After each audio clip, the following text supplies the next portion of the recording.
So we're going to jump into natural behavior, the business DNA, hardwired talents, and all of you have on your two reports, a workplace operations report, a business DNA one-page factor. I don't think you have the one-page talent report, but we're going to cover it, sort of what's on that. And then we have a very deep coaching report that's around 22 pages. If you're actually working with an individual, it gives you a very guided process to use. And you know, if you're in sort of an in-depth coaching relationship with someone, it really gives you some great information. But it's all predicated on the work, you know, that the 64 factors. So I'm just going to cover a little bit about the purpose of the workplace operations report. We find most organizations like to use it. It's typically an end user report after somebody completes the process. And it's interesting because when we work with firms, coaches, sometimes they want to hold back that report, that the client doesn't get it after they complete the process.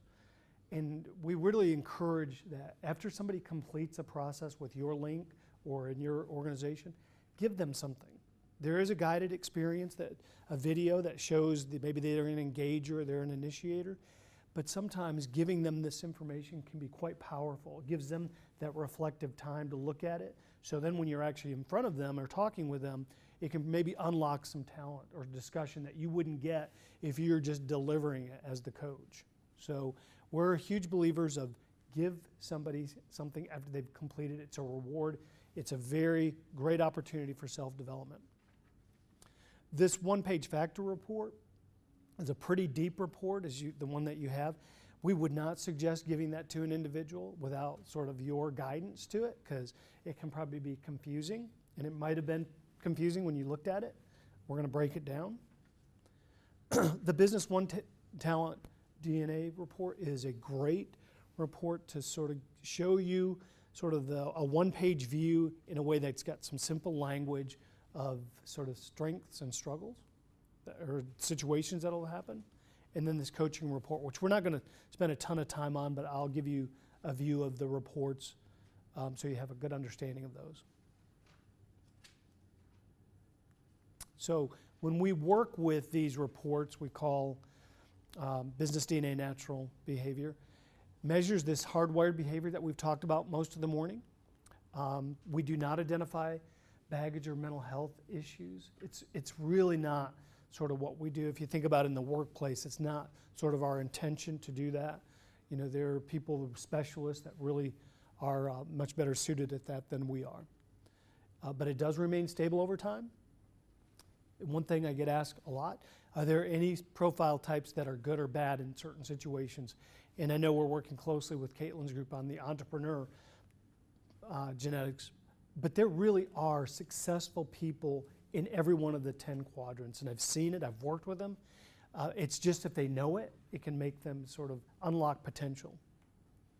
No decision should ever be made solely on the reports, because we do have that level 2 behavior that we've talked about. Recognize when you're doing a review with someone, and I've had this happen, I don't agree with this. It's quite interesting, and I could probably tell you sort of who might say that, but I always tell them, you know, is there a team member that you can validate that knows you really well, or is you can take it to your spouse, and they always say this is who this person is. Those can be the blind spots. So when you're actually doing a debrief with someone, you know, if you're not careful and you sort of say, this is who you are, this is a validated instrument, you know, don't get into a showdown with someone. It's not beneficial for anyone. They may need to find that out. But there's somebody else external to them that knows them well, usually will validate it. I mentioned that employees, leaders come from all behavioral styles if they know it. I've actually worked, there was a CEO of one of our last training classes.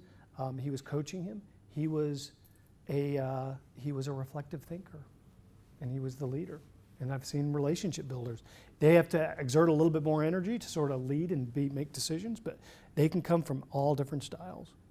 Behavioral styles are neutral. They're not specific to so many men, so many women. They're gender neutral. And we also do a lot of work around the world. So the cultural differences are not sort of the natural behavior. It's really around that learned behavior that you see some of the differences. But we see the distribution of the 10 profiles very consistent around the world. Any questions on sort of the guide? Is it in other languages? We do. We have it in 11 different languages and growing. A large part of our sort of work this year has been in Brazil with Portuguese, and also with in Australia with Queen's English. So it's quite interesting. Behaviors spelled differently, but yeah, it is translated. For you, Monique, French, we have it in Canada and French Canadian.